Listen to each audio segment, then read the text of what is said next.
Hi hello నమస్తే అండి. అందరు బాగున్నారా? నేను కూడా చాలా చాలా బాగున్నానండి.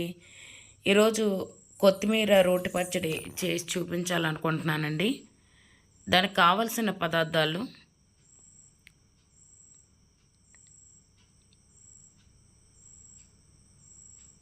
ఎండుమిర్చి, పచ్చిమిర్చి, మినపప్పు, శనగపప్పు, ఆవాలు, జీలకర్ర, వెల్లుల్లిపాయలు, చింతపండు, కల్లుప్పండి, కరివేపాకు, ఇంగువ అండి కొంచెం,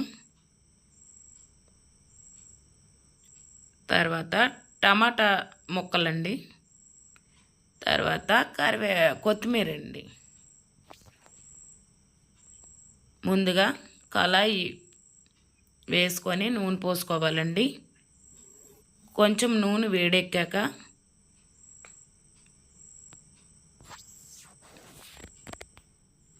ఎండుమిర్చి, మినపప్పు, శనగపప్పు, జీలకర్ర, ఆవాలు వేసి కొంచెం సిమ్లో పెట్టి వేయించుకోవాలి. ఎందుకంటే మనము ఎండుమిర్చి వేసాం కదండి, గమ్మున మాడిపోతాయి అన్నమాట. కొద్ది సిమ్లో పెట్టి దోరగా తర్వాత కొంచెం ఇంగువ వేసుకోవాలండి. ఇంగువ వేయడం వల్ల చాలా రుచిగా ఉంటుందండి పచ్చడి. తర్వాత కొన్ని పచ్చిమిరపకాయలు, కరివేపాకు వేసి కొంచెం కాసేపు మళ్ళీ వేపుకోవాలండి. దోరగా వేపుకున్నాక బ్రౌన్ కలర్ వచ్చే వరకు వేపుకోవాలి.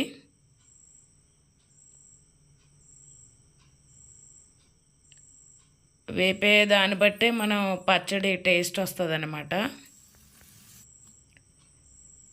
ఇగోండి వేగిపోయి బ్రౌన్ కలర్లో వచ్చినాయి కదా. ఇంకా టమాటా ముక్కలు కూడా అదే నూనెలో వేపుకొని పక్కకి తీసుకోవాలి. తాలింపు గింజలు కూడా ఇవన్నీ వేపుకున్నాం కదండి, పక్కకి తీసుకొని మళ్ళీ ఇంకొక కళాయి తీసుకొని నూనె పోసుకొని కొత్తిమీర వేసి నూనెలో వేగించుకోవాలి. నేను కొంచెం ఎక్కువ కొత్తిమీర తీసుకున్నానండి, 2 కట్టలు అన్నమాట. ఇవి పెద్ద కట్టలు అన్నమాట. ఇవి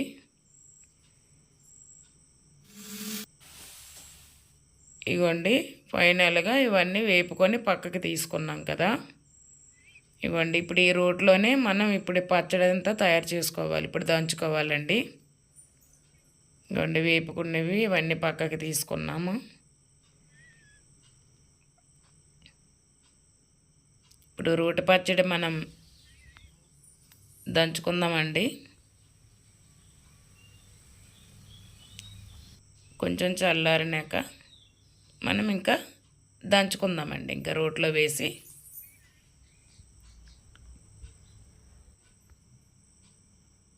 ముందుగా ఈ పప్పు దినుసులన్నీ వేసి తాలింపు గింజలు, మిరపకాయలు ఇవన్నీ వేపుకున్నాం కదండి, అవన్నీ కలిపి దంచుకోవాలన్నమాట.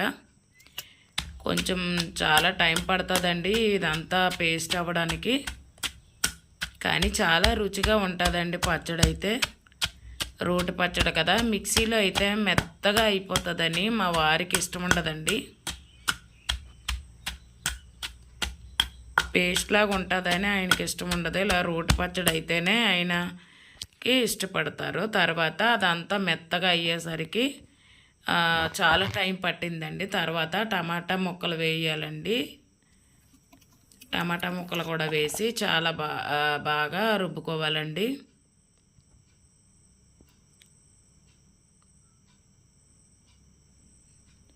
ఆ రెండు కలిసేటట్టు రుబ్బుకోవాలి. నాకు రాయి చిన్నది అవడం వల్ల ఆ పేస్ట్ పక్కకి తీసి కొత్తిమీర వేసి మళ్ళీ దంచుకుంటున్నానండి. ఎందుకంటే నాకు ఆ రుబ్బురాయి అనేది చిన్నదండి, అది సరిపోదన్నమాట. అందుకే 2 వాయిల్ కింద చేసుకుంటున్నాను పచ్చడండి. ఎందుకంటే పెద్ద కట్టలు తీసుకున్నాను కదా కొత్తిమీర, దానివల్ల ఎక్కువ పచ్చడి అవుతుందన్నమాట. ఇలాగ బాగా రుబ్బుకోవాలండి.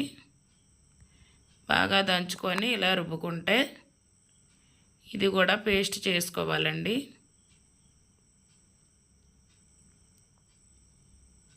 కొంచెం కష్టపడితే చాలా రుచికరమైన కమ్మటి రోటి పచ్చడి తయారవుతుందండి. మనకి తినడానికి కూడా అన్నంలో అయినా రోటీలో అయినా వేసుకోవడానికి చాలా చాలా బాగుంటుందండి పచ్చడి.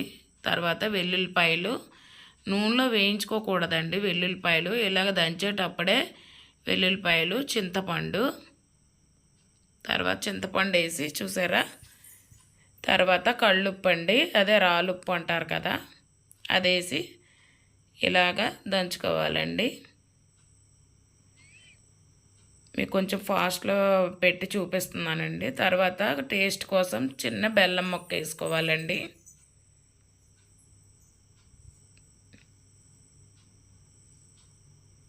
ఇదిగోండి, చాలా టైం పడుతుందండి. కొద్దిగా ఓపికతో చేసుకుంటే చాలా కమ్మటి పచ్చడి తయారవుతుందండి.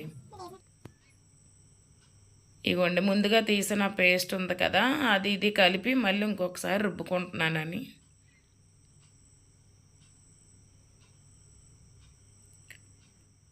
ఇవ్వండి, ఈ రెండు కలిపాను. కొత్తిమీర, ముందు తీసిన పేస్టు, టమాటా ముక్కలు చూసారండి. టమాటా ముక్కలు అక్కడక్కడ కచ్చపిచ్చగా ఉన్నాయి కదా, అలాగ దంచుకోవాలండి. పేస్ట్గా ఉంటే బాగోదా అన్నంలో. ఆ టమాటా ముక్కలు మనకు తగులుతూ ఉంటే బాగా టేస్టీగా ఉండి కమ్మగా ఉంటుంది పచ్చడి అయితే అండి. ఒకసారి మీరు చేసి చూసుకోండి ఎలా ఉంటుంది అనేది. తిని చూడండి, ఎలా ఉందో నాకు చెప్పండి, కామెంట్ చేయండి. ఆ పచ్చడి ఫైనల్గా అయితే పచ్చడి అయితే రెడీ అవుతుంది, అయిపోయిందండి. చాలా టైం పడుతుందండి పచ్చడి తయారవ్వడానికి. మిక్సీలో అయితే అంతగా బాగోదండి. ఇవ్వండి, ఇంకా గిన్నెలోకి తీసేసుకుంటున్నాను పచ్చడి అంతా. మీకు నచ్చితే తాలింపు పెట్టుకోండి, లేదంటే అలాగే తినేవచ్చు, చాలా బాగుంటుందండి. ఇవ్వండి, పక్కకు తీసాను. ఇంకా ఇదండి ఫైనల్గా కొత్తిమీర రోటి పచ్చడి. ఆ రోజు పులిహోర కూడా చేసుకున్నామండి. పులిహోరతో అయితే చాలా బాగుంటుందండి కొత్తిమీర పచ్చడి అనేది. ఇగో ఆ రోజు పులిహోర, కొత్తిమీర రోటి పచ్చడి చేసుకున్నామండి. చాలా చాలా బాగుంటుందండి, మీరు ట్రై చేయండి. మీకు నా ఛానల్ని నచ్చినట్టయితే ప్లీజ్ సబ్స్క్రైబ్ చేసుకోండి, లైక్ చేయండి, షేర్ చేయండి, సపోర్ట్ చేయండి. మీ సపోర్టింగ్ నాకు చాలా అవసరం అండి. ఇలాగ చేసి తిని నాకు చెప్పండి ఎలాగున్నది, మీ కామెంట్ చేయండి. థ్యాంక్ యూ సో మచ్ అండి. నా వీడియో వాచ్ చేసినందుకు చాలా చాలా థ్యాంక్ యూ సో మచ్.